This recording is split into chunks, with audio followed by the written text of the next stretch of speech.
marah, ya Allah Mas, kamu kok bisa-bisanya melakukan perjanjian sama setan, katanya. Gimana nanti nasib keluarga kita? Ih, maafin aku Bu, maafin aku juga nggak tahu nih kenapa aku mengiyakan permintaan mereka, orang dalam mimpi kok. Nah, mendengar perdebatan antara Parjo sama Sudi tadi, Wak, Pak Kiai yang dari tadi juga menyimak obrolan mereka berusaha menenangkan. Sudah, itu cuma mimpi aja. Insya Allah nggak akan jadi kenyataan kok, kata si Pak Kiai. Nah, mendengar ucapan Pak Kiai, mereka pun lega lah gitu. Iya pula ya Pak ya, namanya juga mimpi. Siapa tahu perjanjian tadi juga nggak berlaku lah itu di dunia nyata, kata mereka. Mencoba menenangkan diri. Tapi Wak, ternyata perjanjian gaib itu bukannya sekedar isapan jempol belaka.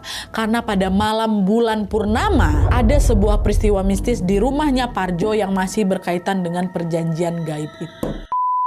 Nah, jadi ceritanya Wak, pada suatu hari di bulan purnama, ini masih di tahun 1940-an ya, Parjo dan tetangga sekitar rumahnya itu berkumpul lah untuk menikmati pemandangan bulan purnama. Dan FYI Wak, di desanya Parjo ini memang ada kebiasaan khusus di mana para bapak-bapak akan begadang di luar rumah sampai pagi menjelang. Jadi sekalian ronda, sekalian kumpul-kumpul gitu.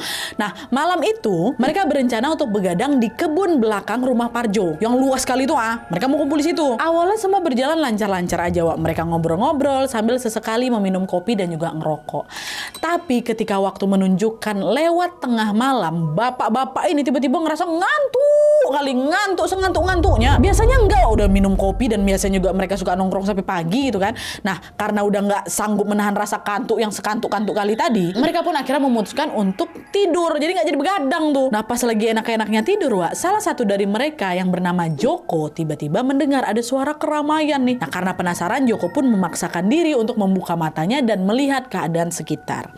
Nah, tepat di saat matanya terbuka Wak, betapa terkejutnya Joko karena dia melihat ada banyak kali orang lagi berlalu lalang di hadapannya. Ada bapak-bapak, ada anak-anak muda, ada orang tua, ada ibu-ibu lagi hamil, ada ibu-ibu yang lagi gendong anaknya. Pokoknya ramai kali Wak di situ. Nah, di saat yang sama Joko ini juga menyadari bahwa orang-orang itu sedang memanggul barang-barang di balik punggung mereka. Jadi ada yang lagi manggul selimut, bantal, guling, ada juga karung goni berisi baju-baju, pokoknya macam-macam lah. Macam orang lagi pindahan. Wah, tapi anehnya orang-orang yang lewat itu berwajah pucat pasi dan tidak tersenyum sama sekali. Biasanya kan kalau sesama warga saling senyum lah gitu kalau misalnya lagi lewat gitu kan. Ini enggak Wak. Nah, belum sempat mencerna keanehan itu, Joko nengok kawan-kawan yang lain juga masih ada di sana Wak, tapi masih tertidur. Jadi cuman dia aja tuh yang ngelihat semua keramaian itu. Meskipun begitu, Joko ini nggak ngerasa takut sama sekali Wak. Dia yang ada malah penasaran dan memberanikan diri untuk bertanya kepada ibu-ibu yang lewat itu.